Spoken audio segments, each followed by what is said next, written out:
Da sunan Allah mai rahama mai jin ƙai. Bismillahirrahmanirrahim. Alhamdulillah. Alhamdulillah.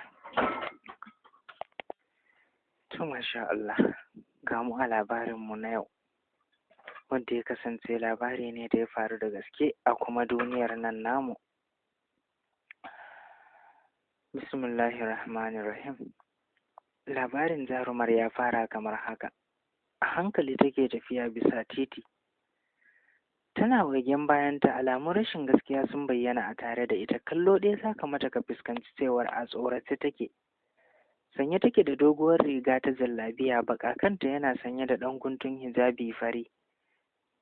Garin ya yi baƙi ƙirin sosai, alamar hadirin ne da yake ƙoƙarin sauko da ruwa, sai tida ake alamun da ke nuni da cewa ruwan sama na iya saukowa kowane lokaci.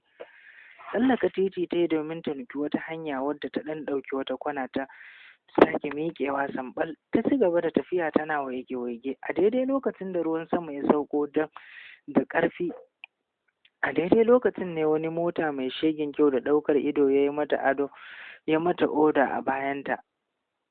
Ko bata juya ba ta san wane ne mai motan, don hakan ta tsaya tak. Ruwan saman na sauka a jikinta. A hankali ta taho gabanta da motar, ba tare da ɓata lokaci ba ta buɗe gaban motar ta zauna tare da rufe ƙofar motar ɗin. Murya a sanye ta dube shi ta ce, ina yini? Murmushi ya yi mata kafin ya ce, lafiya ƙalau Aisha, ya gida? Lafiya ƙalau. Daga haka babu wanda ya ƙara magana a cikinsu, baki ɗaya ya mai da hankalinsa a tuƙin da yake, ita kuma sai kallon hanya take, tana kallon yadda ruwan sama yake sauka. A gaban wani kaftecin gida ya yi fakin, da sauri ya buɗe get ɗin ya dawo ya shiga motar, ya ja ya rufe get ɗin nan. Inda ya dawo ya buɗe mata ya ce bismillah. A hankali ta fito daga motar, suka nufi cikin gidan, ya sa makulli ya buɗe ɗakin, kai tsaye suka shige ɗakin baccinsa, ya mata iso. Cikin sanyin murya ta yi sallama ta shiga. Ɗakin a gyare yake tsaf gadon sannan a lailaye da shimfiɗa tamkar ɗakin wata matar aure. A ƙasa ta zauna ta jinginu da jikin gadon, tana ƙarewa ɗakin kallo. Ko ina na ɗakin fes-fes yake, sai daɗin ƙamshi da ke tashi. Tura ƙofar ya rufe ta, ya kunna fankan ɗakin ɗin haɗi da kashe wuta. Da sauri ta dube shi ta ce, ni fa sanyi nake ji, baka ga jikina sai rawa yake ba, za ka kunna fanka? Ya kashe fankan ya ce, ni kuwa kin ga zafi nake ji, yanayin yayyafin nan da aka yi kamar an tono zafi ne. A zuciyanta ta ce, ka ji shi fa wai zafi yake ji a wannan yanayi. To Aisha, kin shigo gidan gwauro, me zan baki ki ci? Ajiyar zuciya ta yi ta ce, a ƙoshi ma nake, ban daɗe da cin abinci ba, kin tabbata? Kai kurum ta gyaɗa masa alamar ya zo ya zauna dab da ita, ya soma kallonta ƙasa-ƙasa, yana murmushi irin na namijin duniya. A hankali, cikin dabara da yaudara ya shiga bata labarai sama-sama, yana ɗan kai hannu jikinta cikin jin daɗi na labarin da yake bata. Take kwanciya a jikinta, da kwanciya a jikinta. Yana dariya, alamar hiran ta yi daɗi. Aisha, wallahi bacci nake ji, kwanan mu biyu a daji, yau da safe na dawo na ɗan kwanta, ban yi wani baccin kirki ba, sai kuma gashi sai ga kiran ki ya shigo wayata. Gaskiya kuna matuƙar ƙoƙari, kuma wai har da mata a cikin wannan aikin naku? Ta yi tambaya tana kallon fuskarsa. Akwai mata mana, amma su ba su kwana a daji, a ofis suke kwana. Wani daji kuma? A wani daji kuke kwana? Mu ai babu inda ba a tura mu, yanzu dai a bakin boda muke aiki. Da sauri ta kalle shi tare da faɗin, ka san Allah, ina so in je Nijar wallahi. Ina so in je in ga yadda Nijar take, musamman ma garin Maraɗi. Kar ki damu, wata rana za ki je, ki shirya kawai sai mu tafi. Mu je mu dawo, tunda babu nisa daga nan. Yaushe za a bar ni a gida in je har can? Ka san dai na gaya maka komai a gidanmu. Sai ki ce za ki je makaranta kamar yadda kika yi musu yau. Kin ga shi kenan, sai mu tafi, ba wanda ya sani. Yana magana yana ɗan shafa ta. Ido take limshewa a hankali, tana jin daɗin abin da ya fara mata nan. Lura da hakan da ya tana jin daɗin ne yasa ya kai hannun shi cikin dabara ya shafo kirjinta. Nan take ta ji wani irin yar a jikinta. Ajiyar zuciya ta sauke a hankali game da sake masa jiki, ta limshe idanunta. Na taɓa yin wata budurwa 'yar Nijar, gaya miki Aisha, yarinyar ta haɗu, ga kyau ga daɗi. Ai ba zan ce miki komai ba Aisha, yarinyar nan ta bani ta sa ni kuka cikin ɗaki ba kaɗan ba, na yi ta ihu da sambatu saboda tsananin daɗin da yarinyar nan take da shi. Kamar ture shi da ta yi daga jikinta da ƙarfi ne ya sa tana hararansa, ya sa ya fahimci katobaran da ya yi. Kar ka sake mini maganar wata mace idan ina tare da kai, ni ina ruwana da daɗinta da za ka dame ni, an ce maka ni ba ni da daɗin ne. Da sauri ya duka gabanta haɗe da riƙe kunnuwansa yana faɗin, tuba nake mai sholi, ki gafarce ni, ba zan ƙara ba. Ya ƙarisa maganarsa yana karyar da wuya tamkar zai fashe mata da kuka. Kau da kai ta yi tana duban wani waje na daban, ganin hakan ne yasa ya rungume ta a jikinsa baki ɗaya ya fara shafa ta ta ko'ina yana sunsunar ta kamar mage. Sannu ya fara laluban bakinta tun tana kau da kai har ta bada kai ta buɗe kawai ya zira harshe jiki. Nan ba ta sauke ita ma ta fara tsotsa tamkar dama jira take. Sun fi minti 5 suna musayar yawu sannan ya gangara a hankali ya fara kai mata kiss a saman jikinta kowane lungu da saƙo. Daga ƙarshe ya yi masauki a kirjinta inda ya sa nonuwanta a baki ya ciro su baki ɗaya. Tuni ya fice daga nutsuwarsa inda ya fara aikin shan su tamkar wadda ya samu nonon uwarsa.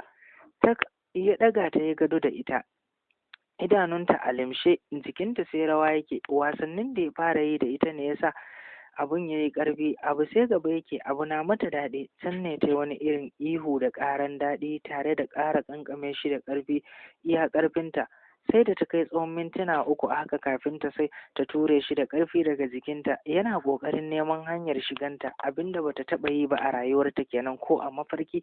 A gigice yayo kanta ya matse ta da ƙarfi ya fara neman hanya, amma ina babu shi, babu alamarsa.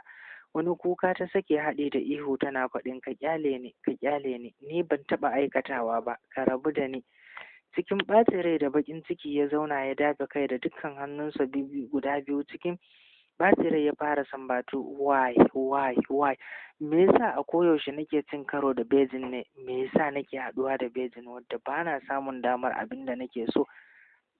Da sauri ta mai da kanta kayanta kai da ya raba ta da su daga jikinta tsiraran da take, ta mai da kayanta, kafanta sai rawa suke tamkar ba za su iya ɗaukanta ba.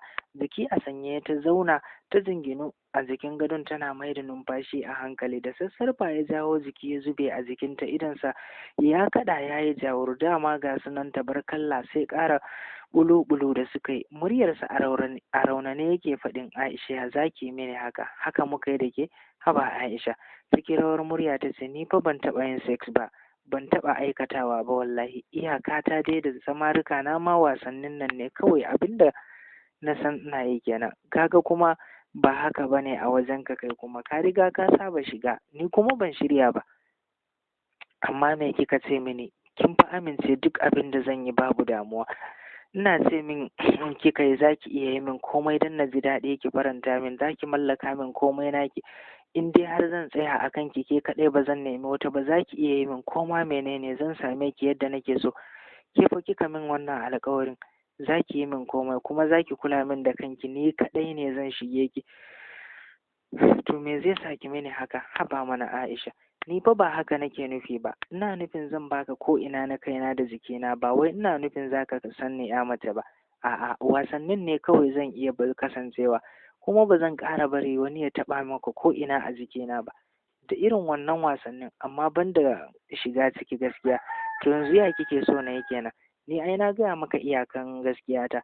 Ba ta jira ya ci gaba da zancen na, bai ji me za ta ce ba, ya ci gaba da matse ta yana yi mata wasu irin wasanni da salo masu wuyar fassaruwa. Tun tana ƙoƙarin hanawa har ta fara mai da martani. A hakan kuwa har ta gaji ta yi laƙwas, gabaki ɗaya ta yi laushi. A haka ya ci gaba da murza mata nonuwanta ta ko'ina har bacci ya ɗauke ta da ita da shi duka. Bayan sun samu sun yi release na abin da ke damun su, ya ja bargo lullube su har ƙarfe 2:30 suka farka. A hankali ya zame ta daga jikinsa, ya kewaye, ya yi wanka, ya ɗauro alwala, ya zo shimfiɗa da roma, ya yi sallan azahar. Yana idar da sallah tana buɗe ido, ta tashi ita ma ta zaga ta yi wanka. Bayan ta zo ta yi sallah ta dube shi cike da shagwaɓa ta ce, ni fa yunwa nake ji. To me zaki ci in je in siyo miki? Kawai ka siyo mini abin da ya samu, ko kuma ka siyo min chips Makullin motarsa ya ɗauka ya fice daga gidan tare da rufe ta a ɗaki. Minti 30 ya ɗauka kafin ya dawo, hannunsa riƙe da ledodi. Nan fa ya dawo kowanne ya fara cin nasa. Ƙanƙanin lokaci suka gama, suka ƙoshi, suka yi hamdala. Sakwara shi kuma ya so da miyar ganye, inda ita kuma ta ci chips ɗinta da ƙwai da plantain. To yanzu na ƙoshi baby, tashi ka kai ni gida. Tun ɗazu Wai tun yanzu baby, ki bari zuwa sallar la'asar mana, mun ɗan ƙara wasannin sai in kai ki gida. Kafaɗa ta ɗage masa. Hakan kuwa aka yi. Sai da suka yi sallar la'asar sannan ya maida ta gida, amma dai kan nonuwanta sun sha hamatsa. Mai gadin gidan ne ya gaida ta, fuska cike da murmushi ta amsa, ta wuce gida cikin gidan. A falo ta wuce. Falon na ta zabga ƙanshi kamar koyaushe. Nan ta ɗan tsaya tana zubawa tayil ɗin ido. Tana kallon yadda yake, tana ganin yadda yake ɗaukar ido saboda masifar goguwa da ya ko ba a faɗa mata ba ta san wannan aikin Talatu ne mai aikin su. Kai tsaye kicin ta nufa, inda shi ma tsab yake kamar kowane lokaci, kamar falon gwanin ƙamshi da yake ta fita, ga ƙamshin da ke fita daga ciki tamkar ɗaki.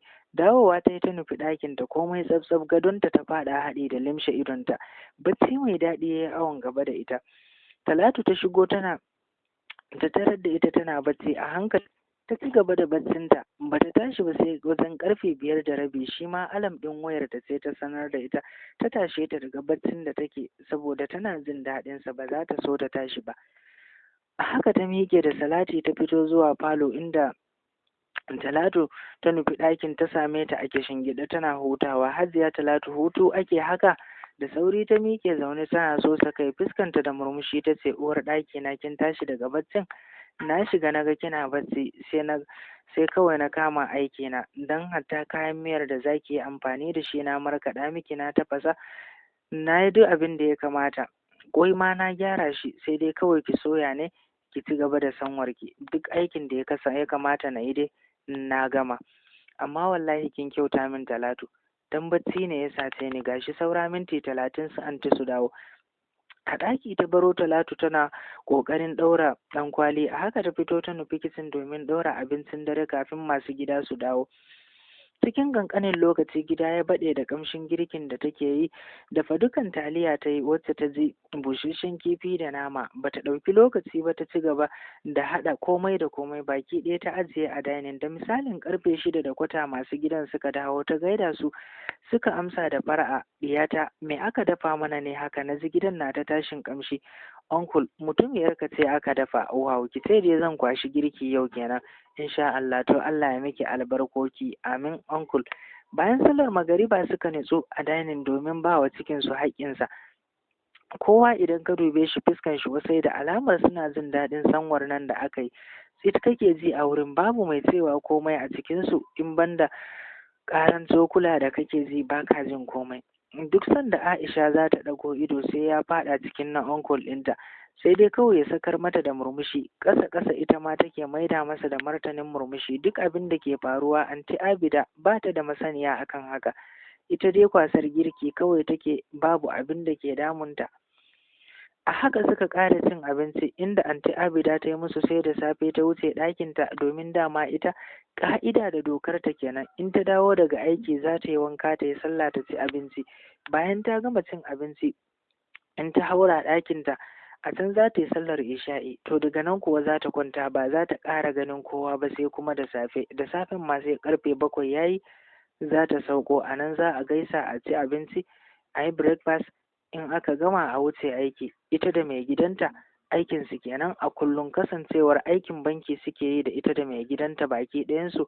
Shi yana aiki ne a Central Bank of Nigeria da take Katsina, wato CBN kenan. Sallar isha'i aka kira. Wannan dalili ya sa uncle ya tashi ya tafi masallacin da ke ƙofar gida domin yin sallarsa. Ita kuma Aisha tuni ta wuce ɗaki, inda ta je ta yi wanka, ta yi nata sallar, ta shirya a cikin kayan baccinta masu bala'in kyau na riga da wando, inda ta saka ɗan ƙaramin mayafi. Sannan ta nufi kicin domin haɗo shayinta na gado. Wannan shayi dai na gado ko na masifa. Bayan a falo ta zo ta tarar da uncle a zaune yana kallon news. A hankali ta furta, sannu uncle. Yauwa, sannu sholin uncle, da Allah haɗo mini shayi idan kin gama. To uncle, A cikin kicin ɗin ta tarar da Talatu tana wanke kayan da suka yi amfani da su. A'a Talatu, har yanzu baki je kin kwanta ba? Sannu da aiki. Yauwa sannu uwar ɗaki na ma gama, yanzu za ni in kwanta don idanuwa na har limshe kansu suke. Lifton ta haɗa musu da ita da onkul ɗinta, matsa lemun tsami ta yi a ciki, ta aza a bisa tire ta nufi falo. A daidai lokacin da Talatu ta fito daga kicin ta yi musu sai da safe ta yi ɗakinta. A gaban onkul ta dire tiren da ta ɗauko, ta ɗan dube shi, ta ba shi nashi tare da kallon shi. Tsare ta yayi da idanuwansa kafin ya haɗa kofin da hannunta baki ɗaya ya riƙe. Wani irin yanayi ta ji a jikinta tun daga ɗan yatsanta har zuwa tsakiyan kanta. Da sauri ta kalle shi, idanuwansa suka sarƙe cikin na juna. Wani irin abu ta fara ji wadda bata taɓa jin irinsa ba a jikinta tunda take mu'amala da samarika. Haka ta zame hannunta yayin da kofin ya subuce ƙasa ya faɗi. Nan fa shayin ya zube jikinsa. Wani zabura ya ce wash Allah dan jin shigar ruwan zafin nan cikin jikinsa da ya I'm so sorry uncle. Abinda ta iya furtawa kenan da sauri. Ya jawo ta jikinsa cikin gigita, ta sa hannuwanta masu matuƙar laushi ta shiga ture shi. Bakinsa ya kai daidai kunnenta, a hankali ya fara faɗin ki nitsu Sholi, ki nitsu ki ji abin da zan gaya miki. Yana magana ne tare da dangana ta da jikinsa akan cinyarsa ya mata masauki, baki ɗaya hankalinta a tashe yake gudun kar wani ya fito ya gansu, in ma antinta ko kuma Talatu. Humaira, kin san fa ke yarinya sai mai matuƙar kyau, kina da kyau sosai tamkar ke kika zana kanki, ga ki da shef mai kyau da ɗaukar hankali. Sholi, kina da matuƙar kyau na ban mamaki. Duk namijin da ya dace da samun mallakar ki hakika ya yi gamo da katar da mace. Aisha, na daɗe da ƙaunar ki a zuciyata, amma Allah bai bani ikon gaya miki ba sai yanzu, a yau ɗin nan da nake tare da ke a halin yanzu. Sholi, ki taimaka wa zuciyata, ki agaje ta, ki amshi soyayyata. Wallahi Sholi, ƙaunar ki ta yi ƙarfi a cikin zuciyata. Gabaki ɗaya jikinta ya sake, jin irin shafan da yake mata, gashi dama ga yadda take, tuni kawai ta sake masa jiki. Tana wani irin numfarfashi sama jikinta sai rawa yake yi. Kofin shayin da ya ɗauko nufi bakinta da shi yana faɗin ki sha Sholi ta, tunda ni na riga na zub da nawa, za dai ki tsammini ko.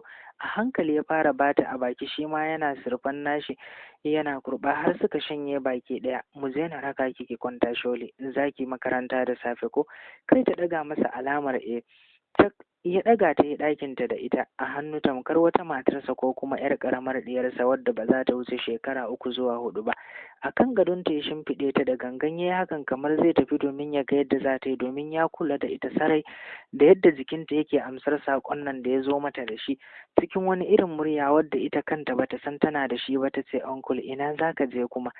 Hannunsa ta kama ta jawo shi ga baki ɗaya tamkar zai yayi taga zai faɗo jikinta. Ajiyar zuciya kawai ta sake ganin ta yi nasarar jawo shi jikin nata tare da faɗin wash. A hankali cikin wani irin salo na ɗimauta haɗi da kuma ɗimauta mace ya fara shafa ta, yana mata wasanni da duk wani gaɓoɓin jikinta. Baki ɗaya sai da ya raba ta da kayan jikinta daga ita sai fant. Nan fa ya mugun gigi cewa ganin bayyanar dukiyar fulaninta a waje ya hau aiki a kansu, sai ƙara nishi take haɗe da turo masa ƙirjin. Daɗi na ƙara binta tana ƙara bankaro masa ƙirji. A gigice ya ci gaba da tsotsarsu yana wasa da ita san ransa. Wani irin kukan daɗi Aisha ta fara tare da kiran sunansa. Bakinsu da ya haɗa waje ɗaya ne ya yi mata wani irin mugun kes na fitar hankali. Nan fa ta fara karkarwa tana ƙara rungumo shi da kyau tamkar zai gudu ya barta. Tsawon minti 20 ya ɗauka yana yamutsa ta tare da lugugwita mata ƙirjinta. Wani uban ƙara da ta sake haɗe da matse shi na gamsuwa ne, shi ma iya ƙarfin matse shi iya ƙarfinta. Ta kai minti 3 kafin ta sake shi. Wani irin yanayi ta ji a jikinta ya yi laushi sosai. To Sholi na, tunda dai kin biya buƙatar ki, ni ma sai ki rama min, a rama wa kura aniyar ta ko? Yayi tambaya yana kwaɓe kayan jikinsa. Dama jallabiya ce a jikinsa kaɗai sai gajeren wando daga ciki. Nan ya baje a kan gado da ƙatuwar tumbinsa a gaba. A hankali ta fara yi masa wani irin salo mai gigitar da namiji tuni ya so sakin ƙara yana gurnani. Da sauri ta maida bakinta cikin nasa ta toshe tana magana cikin wani irin salo tamkar wata uwar mata ko kuma in ce matar aure wadda ta gajiya ta ga yau. Tsawon minti 15 tana yi ma onkul ɗinta wasanni da gabansa a bakinta mai matuƙar wani irin yanayi, wasanni mai ban mamaki. Matsayinta na budurwa ya kamata a ce ta iya wannan. Zuwa wani lokaci onkul ɗin ya samu gamsuwa, ya shiga kewayenta. A nan ya yi wanka, ya fito mai da kayansa, ya mata kits a goshi tare da faɗin ki yi baccin ki lafiya, amma ki tabbatar da kin yi mafarki na mai daɗi. Gyaɗa masa kai ta yi tare da cewar to onkul na. Ya fice ba tare da kashe mata wutar ɗakin ɗin. A cikin duhu ta bi bayansa da kallo har sai da ya rufe mata ƙofa, bata bar kallon saitin wajen ba. Murmushi ta yi wani wadda ita kaɗai ta san ma'anar wannan murmushin. Haka bacci mai daɗi ya yi awon gaba da ita bayan ta yi addu'ar kwanciya bacci. Wannan takaitacce kenan farko a cikin labarinmu mai taken zamani. Kada ku manta fa, na faɗa muku wannan labari ne da ya faru da gaske a kuma wannan zamani da muke ciki na dab da ƙarshen duniya. A gefe ɗaya kuwa babban gida ne haɗaɗɗe na gani na faɗa a cikin birnin tarayyar Abuja. Gidin gidan kaɗai abin kallo ne, bare kuma a je ga maganar shi kansa gidan ɗin. Ma'aikata ne ta kowane lungu da saƙo na gidan, suna gudanar da ayyukansu sai kaiwa da komowa suke yi. Kallo ɗaya za ka yi masa ka san ya ƙware a cikin aikinsa, saboda yadda sun ƙware a aikinsu, saboda yadda suke gudanar da aikin nan nasu cike da ƙwarewa. Ga baki ɗaya mutanen gidan sun hallara a bisa dining table domin gudanar da breakfast, wato karin kumallo. Baki ɗayansu kallo ɗaya za ka yi musu ka hango tsabagen kamannin da suke yi da junansu, babu ko tantama a cikinsu, gaba ɗaya ciki ɗaya suka fito. Alhaji Abubakar Kashim Shattima kenan, babban mutum ne sosai wadda gwamnati take damawa da shi a halin yanzu. Shine ministan kuɗi kuma babban ɗan kasuwa ne wadda ya tara dukiya mai yawan gaske. Bafulatani ne gaba da baya, gashi da kyau ba kaɗan ba a cewa komai. Yana da matuƙar kyau mai ban mamaki, gashi da kyan hali, sannan ba shi da wani aibu, sai dai mutum ne shi mai mugun tsayayyen ra'ayi da mugun doka da iya tsare gida. Baya ɗaukar wargi ko reni, magana ɗaya yake yi. Magana kuma idan ba ta da muhimmanci sam baka isa ka doshe shi da ita ba. Haka zalika in ya riga yanke hukunci to dole a bi yadda yake so. Sam baya magana biyu a tsarinsa. Mutane suna shakkarsa, musamman da ya zama mutum mai gaskiya da riƙon amana. Matarsa ta aure guda ɗaya ce wacce ta kasance shuwa Arab ce, mai suna Hajiya Fatima. Tsabagen kyau da haɗuwa a wajen Fatima kuma ba sai na tono muku zancen ba. Hajiya Fatima mace ce mai matuƙar haƙuri da kau da kai. Ta kasance kyakkyawa, gata da kawaici, gata da kyan hali, tana da kyau sosai. Sam abin hannunta bai rufe mata ido ba. Tana da matuƙar kirki da kyauta. Allah ya azurta su da 'ya'ya guda 12 kai guda 4 kai 'ya'ya guda 4, maza 2 mata 2, Kasim da Shattima. Aliyu Kasim Shattima shi ne ɗa na farko a gare su. Matashin saurayi ne mai tashin naira da gata da jin daɗi. Aliyu Haidar kenan. Yaro ne nitsatse na gaban kwatance. Nitsatse ne amma fa a idon mutane, saboda ba kowa ya san baɗininsa ba, zahirinsa kaɗai aka sani. Sai wasu abokansa da suka san sauran halin nashi da suke tare da shi, su kaɗai suka san waye Aliyu Haidar. Aliyu Haidar ya kasance ɗan gata wajen iyayensa, musamman ma mahaifinsa da ummansa da suka masa wani irin gata saboda alkunya na ɗan fari da ake masa. Aliyu Haidar na da kyau sosai, ko ban faɗa ba dai kun sani, tunda iyayensa kyau da kyau ne suka haɗu, wato kyau plus kyau sai suka ba da equals to kyawu. Alkunya na ɗan fari da ake masa ba koyaushe sukan kasance suna haɗuwa waje ɗaya ba. Shi ɗin tamkar shi ya zana kansa. Haka zalika tsabagen kyau na iyayensa ne da kuma alkunya da nutsuwarsa yasa suna matuƙar alfahari da shi. Aliyu Haidar ya yi karatun shi, yana matakin custom yanzu, wadda yake riƙe da babban matsayi a aikinsa. Yana aiki a Lagos, don haka jiya ya dawo Abuja saboda transfer da aka masa daga Abuja zuwa Katsina. Ya dawo gida don ya sanar wa mahaifansa ne kafin ya tafi Katsina. Aliyu mutum ne mai matuƙar zuciya, baya ɗaukar raini ko kaɗan, saboda transfer da aka masa ne daga Abuja zuwa Katsina ya zo ya sanar musu. Aliyu mutum ne mai zuciya sosai, baya son raini, yana da tsafta na ban mamaki, har abokansa suna masa tsiya da laƙabi da cewa mai mai aljanar tsafta, domin kuwa tsaftar shi ta ma yi yawa. Mai bi mishi wato Yusuf Kashim Shattima, wadda ya kasance shi kuma soja ne, soja mazan fama, shi ma yana da mukami babba. Sai kuma Safiya, wacce ta yi aure a Abuja, tana auren wani babban kusan gwamnati ne. Sai kuma autar su Fatima, wacce ta ci sunan mahaifiyar tasu, ana ce mata Mimi. Wannan takaitaccen tarihin familin nan kenan. Abba, ni fa yunwa nake ji, ya Aliyu bai fito ba har yanzu, wai dole sai mun jira ya fito mu yi breakfast, ba za a kira shi ba? Wani irin fitinannen kamshin turare ne ya gauraye musu hancinsu baki ɗaya. Wurin ɗin kamshi ne mai ratsa zuciya da daɗin shaka, ba mai hawa kai ba. Cike da nutsuwa da kamala yake tako cikin salon girma tare da tafiya na jan hankali na duk mai kallonsa, musamman ma idan a karon farko kenan na saninsa da kai ya ƙariso gurin. Wani irin haske ke fita a fuskarsa na annuri, tamkar wani tauraro. Cike da ƙasaita ya ƙariso gaban iyayensa, ya zube a ƙasa inda ya gaida su. Cike da fara'a suka amsa masa, ya miƙe ya zauna a ɗaya daga cikin kujerun. Ƙannensa baki ɗaya suka gaida shi, har da soja mazan fama wadda yake ta muzurai. To, duka a nan zan huta a cikin labarinmu mai taken zamani, ko kuma in ce zamani, duk dai Allah shi ne zamani. Labari ne da ya faru da gaske tsakanin wasu ahali, don haka ni dai sai dai in ce Allah ya sa mu dace, ya shirye mu, ya shirya mana zuri'a, ya kuma tsarkake mana zuciya, ya sa mu fi ƙarfin zuciyarmu, ya ba mu ikon aikata daidai da kaucewa abin da ba daidai ba. Amin summa amin. Allah kuma ya ba mu ikon bin gaskiya, ya nuna mana gaskiya gaskiya ce, ba mu ikon binta. Kana ya nuna mana ƙarya ma ƙarya ce, ba mu ikon guje mata.